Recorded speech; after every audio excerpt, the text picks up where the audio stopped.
લોકસભા ચૂંટણીના ગુજરાત પ્રચારના શ્રી ગણેશ વડાપ્રધાન નરેન્દ્ર મોદી ડીસાથી કરશે। ડીસા એરોડ્રોમ મેદાન ખાતે પાટણ અને બનાસકાંઠા બેઠકની જાહેર સભાને સંબોધન કરશે।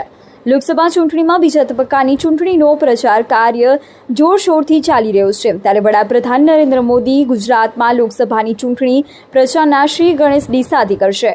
ડીસા એરોડ્રોમ મેદાન ખાતે મોદી બનાસકાંઠા અને પાટણ લોકસભા બેઠકની જાહેર સભા સંબોધશે।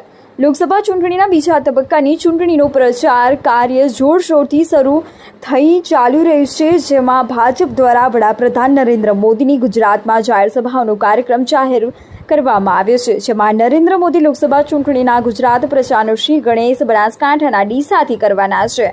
ડીસા એરોડ્રોમ મેદાન ખાતે ગુજરાત રાજ્ય સ્થાપના દિવસ 1 મેના રોજ સાંજે 4 વાગે વડાપ્રધાન જાહેર સભા સંબોધશે, જેમાં બનાસકાંઠા અને પાટણ લોકસભા વિસ્તારમાં આવતી ખેરાલુ સિવાયની વિધાનસભા મતક્ષેત્રના લોકોને મોદી સંબોધન કરશે।